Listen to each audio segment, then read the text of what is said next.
O Senhor esteja convosco.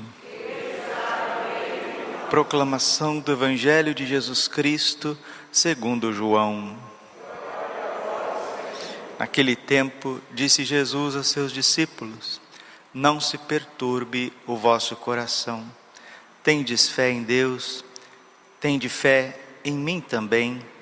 Na casa de meu Pai há muitas moradas.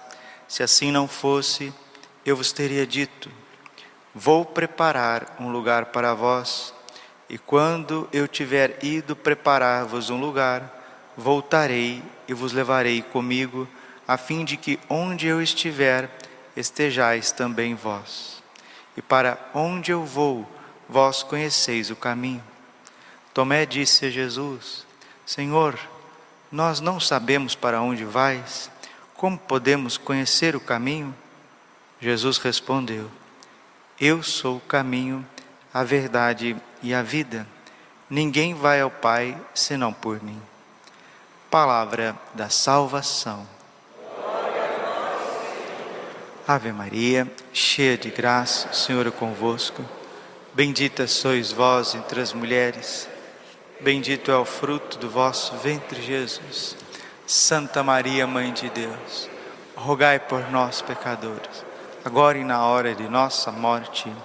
Vinde, Espírito Santo, vinde por meio da poderosa intercessão. Imaculado coração de Maria, vossa amadíssima esposa. Podemos sentar um pouquinho.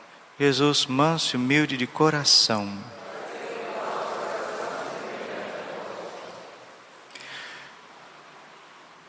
Deus deseja que todos os homens se salvem e cheguem ao conhecimento da verdade. É o que está escrito na primeira carta a Timóteo, capítulo 2, versículo 4. Esse trecho da Escritura vem no catecismo da igreja. A salvação, o código de direito canônico que rege as leis da igreja, no último cânon,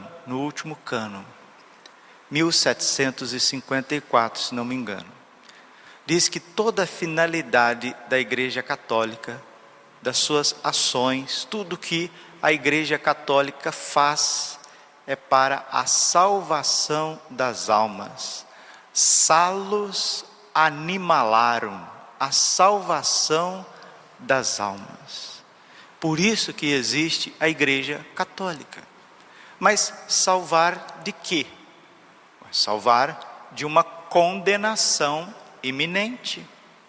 Se não tivesse que salvar alguma coisa, não precisava ter a Igreja Católica. Concorda? Se não tem o que salvar, para que ter a igreja? Se no final das contas todo mundo morre e vai para o céu, para que apostolado? Para que penitência? Para que oração? Para que vida recolhida? Para que arrependimento? Para que confissão? Todos estão se esforçando para conseguir a salvação e a santificação. No fim, Deus é bonzinho, Deus é gente boa, Ele vai perdoar todo mundo, vai levar todo mundo para o céu.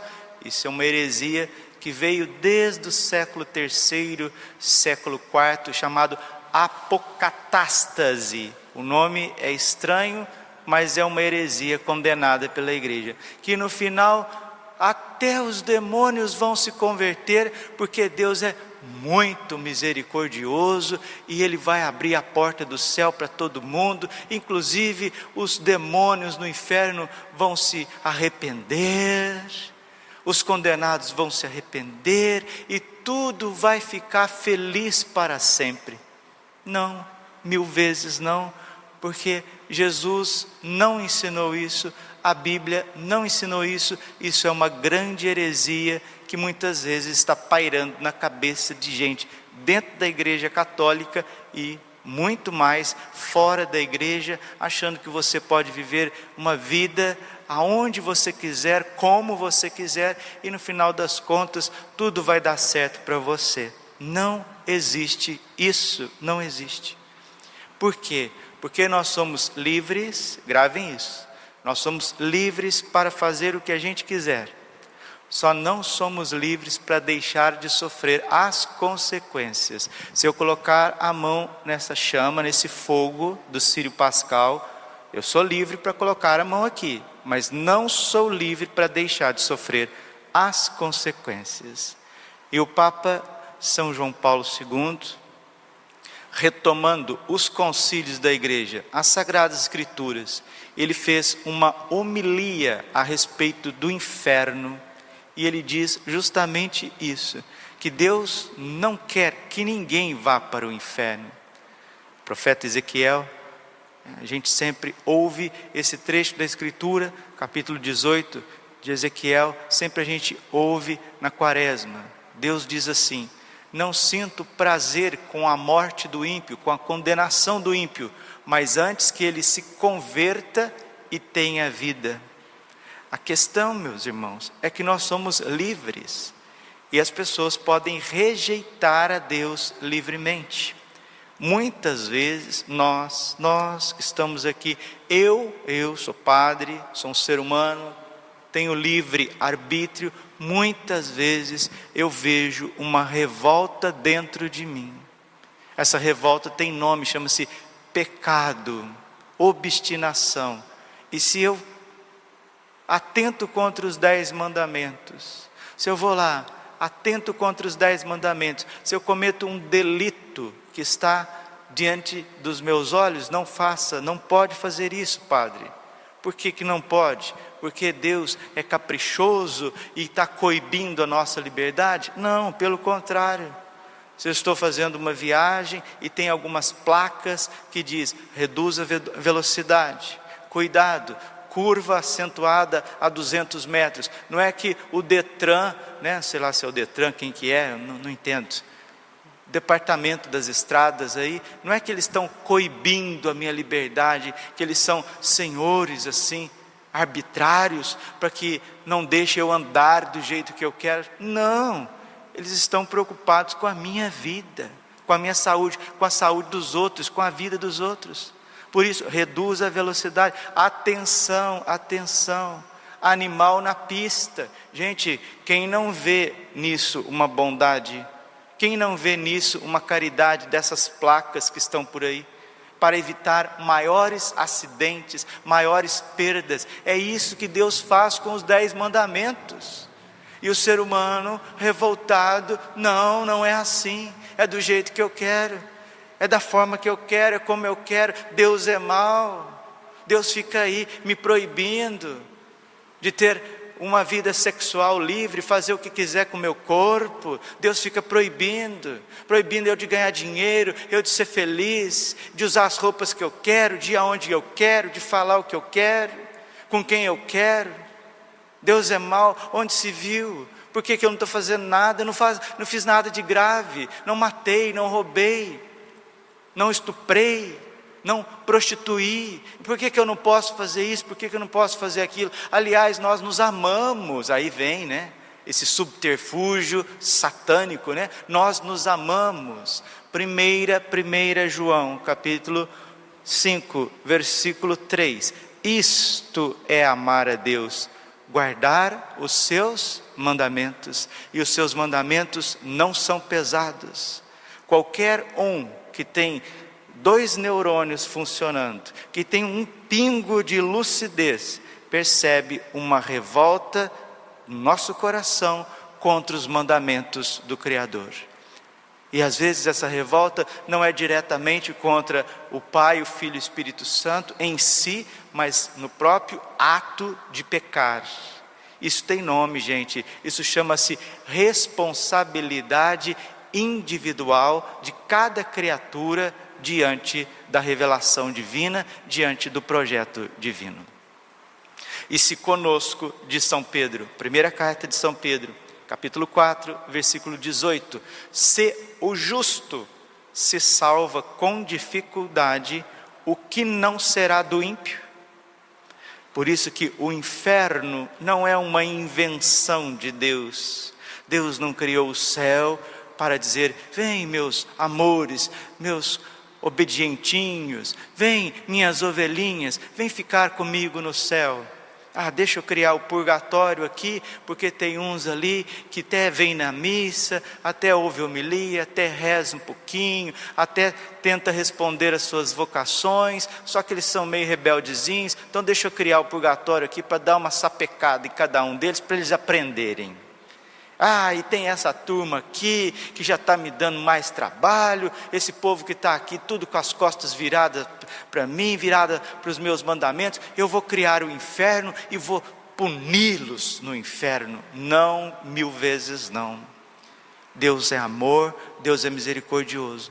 Um dia Jesus apareceu chorando para Santa Faustina e disse a ela que a perda de uma alma no inferno lhe causa uma tristeza mortal. Deus nos ama.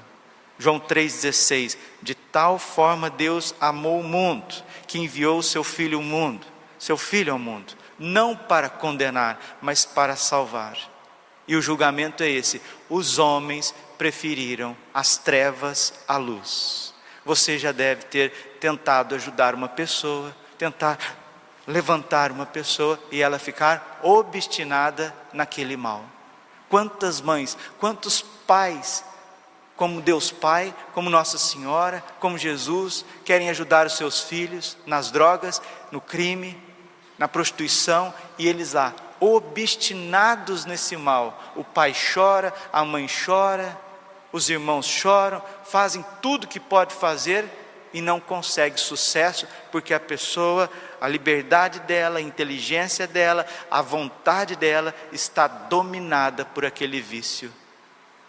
Mutatis mutandis é mais ou menos o que acontece com o inferno. Certa vez o Padre Pio estava chorando muito, e aí um frade perguntou: por que choras, padre? Temo que não haja espaço no inferno para a próxima geração, por causa desta obstinação no mal.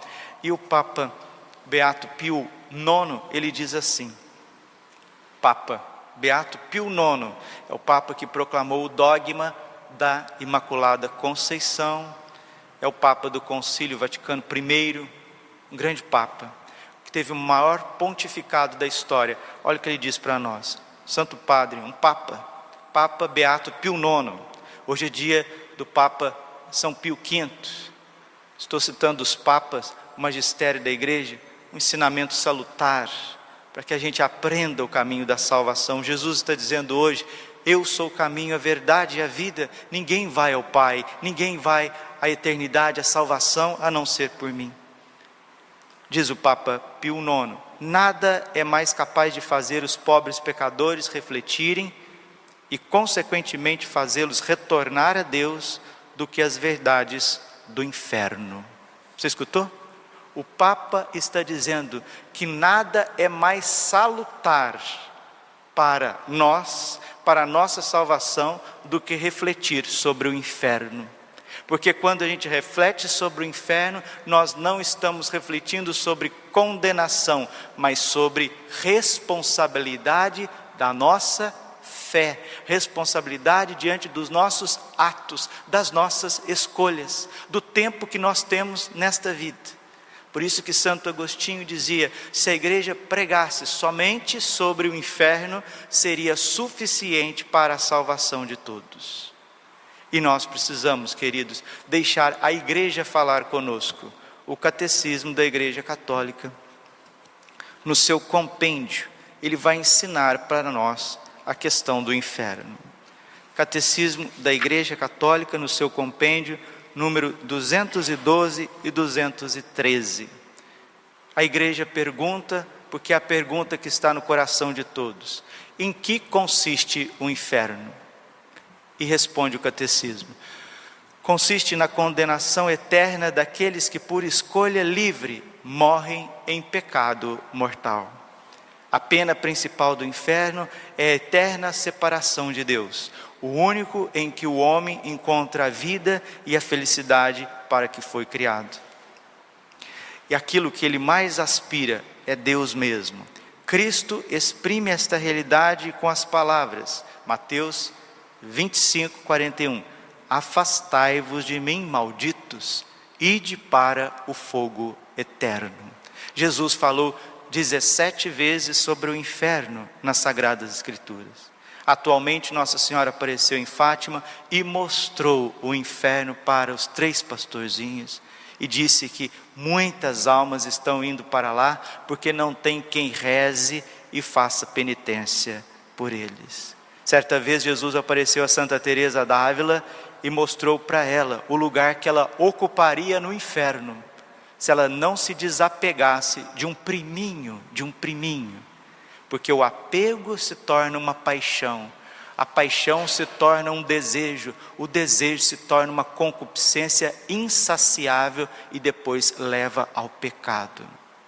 Não brinquemos, meus irmãos, não brinquemos com a nossa salvação. E continua a Igreja Católica no seu catecismo: como conciliar o inferno com a bondade infinita de Deus? Responde a Igreja no seu catecismo: Deus, apesar de querer que todos se convertam, 2 Pedro 3,9, tendo criado o homem livre e responsável, respeita as suas decisões. Portanto, é o próprio homem que em plena autonomia se exclui, está escutando? É o próprio ser humano que se exclui voluntariamente da comunhão com Deus, se até o momento da sua morte persistir o pecado mortal, recusando o amor misericordioso de Deus. Está entendendo? O próprio Papa João Paulo II, na sua catequese sobre o inferno, ele toma essa expressão popular, né? Que em vida mesmo, muitas pessoas dizem: nossa, tal situação é um inferno, tal situação é um inferno. Agora, imaginem o que é o inferno na sua essência. Padre, alguém já viu o inferno? Muitos santos já viram o inferno. São João Bosco tem um livro dele sobre céu, inferno e purgatório. Santa Miriam de Jesus crucificado, o próprio Santo Padre Pio. Depois Jesus consolou o Padre Pio dizendo que ninguém vai para o inferno sem uma plena advertência na sua consciência. Jesus disse isso ao Padre Pio porque ele chorava muito, porque ele via que as pessoas vinham se confessar, recebiam o perdão e voltavam para o mesmo pecado. Não tinham propósitos de sair da ocasião do pecado e vinham como uma gangorra, né? Vem de cá, vai de lá, volta do mesmo jeito e fala que vai fazer propósitos e não corta a ocasião, né? São Bernardo que diz, né? É mais fácil ressuscitar um morto do que estar numa ocasião de pecado e não cair. A ocasião faz o ladrão em todos os sentidos, não só nos pecados contra a castidade, mas em todos os sentidos. Se tal lugar te leva a falar dos outros, se te leva a julgar os outros. Uma vez o Padre Pio também foi convidado a abençoar uma casa, e aí ele parou na porta e não entrou, e disse: padre, por que o senhor não entra? E ele falou: eu não piso nessa cozinha, porque aí está a serpente. Não, não tem serpente nenhuma, pode vir, padre. Não, aí está a serpente, eu não piso aí, porque nessa cozinha se fala mal da vida alheia, se fala mal da vida alheia, aí está a serpente. Aonde está falando, onde está levando, onde está trazendo, está a serpente. Isso não é brincadeira, não é brincadeira não. Mateus 12:32, Jesus pedirá conta de todas as palavras que saiu da nossa boca. Será prestado conta no dia do juízo. E quantas pessoas estão no inferno por causa da língua? Quantas pessoas estão no inferno por causa dos olhos? Quantas pessoas estão no inferno por causa da inteligência mal usada? Quantas pessoas estão no inferno por causa das mãos? Quantas pessoas que estão no inferno por causa dos pés? Quantas pessoas estão no inferno por causa da voz? Por causa do dom, por causa do talento, por causa do corpo? Por causa do manequim? Quanta gente está no inferno porque sabe ganhar dinheiro? Quanta gente que está no inferno porque sabe tocar um instrumento? Quanta gente está no inferno porque sabe se vestir elegantemente? Quanta gente que está no inferno porque é famoso? Porque é rico? Quanta gente que está no inferno porque foi padre, porque foi bispo, porque foi religiosa, porque foi religioso? Meus irmãos, não brinquemos com Deus. Ouçamos e terminamos. Santa Faustina Kowalska. Santa Faustina foi canonizada dia 30 de abril, olha, 30 de abril, Deus é bom, né? 30 de abril do ano 2000, pelo Papa São João Paulo II. E ela descreve no seu diário uma visão do inferno que ela teve enquanto ainda estava nas suas experiências com Jesus. Em dezembro de 1936, está no diário, no número 741. Ouçamos a descrição da irmã Santa Faustina Kowalska, que é a santa da misericórdia, porque enquanto nós estamos vivos, enquanto nós respiramos, nós podemos nos salvar. Lucas 23, 34, o bom ladrão, agonizando do lado de Jesus na cruz, disse: Senhor, lembra-te de mim quando entrares no teu reino. Em verdade vos digo, hoje ainda estarás comigo no paraíso. Se salvou no último segundo, porque reconheceu-se pecador, pediu perdão dos seus pecados, foi responsável diante do coração misericordioso de Jesus e encontrou o paraíso. O outro, que estava à esquerda, foi obstinado. É o exemplo dos réprobos, é exemplo dos condenados. Os dois padeciam o mesmo suplício. Um foi humilde, se arrependeu e rezou. O outro foi orgulhoso, blasfemou e rejeitou. Está vendo? A história da salvação está recheada, está gritando aos nossos olhos o que é o inferno, porque ele começa em vida. O céu também começa em vida. Diz Santa Faustina: hoje, guiada por um anjo, fui aos abismos do inferno. É um lugar de grandes tormentos na sua extensão, espantosamente grande. Eis as várias penas que eu vi. A primeira, a que consiste o inferno, é a perda total de Deus. É uma ausência total de Deus. A segunda, os contínuos remorsos da consciência. A gente comete alguma coisa em vida, quase explode a cabeça, né? Enquanto a gente não pede perdão, enquanto a gente não vem confessar, né? O remorso é terrível. No inferno, o remorso é eterno. A terceira pena do inferno, a consciência de que esta sorte nunca mudará. As almas que caíram no inferno há 2000 anos, é como se fosse há 2 segundos, só está começando. A quarta pena é o fogo que penetra na alma, mas não aniquila. É a pena terrível, é um fogo puramente espiritual, aceso pela ira de Deus, pela justiça de Deus. Às vezes, quando está muito calor aqui em Cuiabá, ninguém aguenta. Quando você entra num carro que ficou tempo no sol, ninguém aguenta. Quando você está diante de uma fogueira, eu fui acender o fogo santo na vigília pascal. A hora que eu me aproximei assim do fogo santo, veio um calor, e eu já pensei justamente nas penas do inferno. O fogo do inferno, onde haverá choro e ranger de dentes. A quinta pena é a escuridão contínua, um fedor horrível e sufocante. Embora seja escuro, os demônios e as almas condenadas veem-se uns aos outros e veem todo o mal que um outro fez. Veem o seu próprio mal, veem o seu próprio pecado. A sexta pena é a companhia contínua de Satanás. Meu Pai amado, às vezes a gente vê as pessoas assim, pessoas más, na televisão a gente já passa mal. Imagina ficar com o diabo a vida inteira, a eternidade inteira, por causa de orgulho, por causa da língua, por causa de brincadeiras, por causa de situações, por causa de não dar atenção à palavra de Deus, ao confessor, às coisas que precisam ser sérias na nossa vida. A sétima pena é o tremendo desespero, o ódio de Deus, as imprecações, as maldades e as blasfêmias. Trata-se de penas que todos os condenados sofrem juntos, mas isso não é o fim dos tormentos. Há tormentos particulares para as várias almas que são atormentadas nos sentidos. Cada alma é atormentada com o que pecou de maneira tremenda e indescritível, a pena dos sentidos.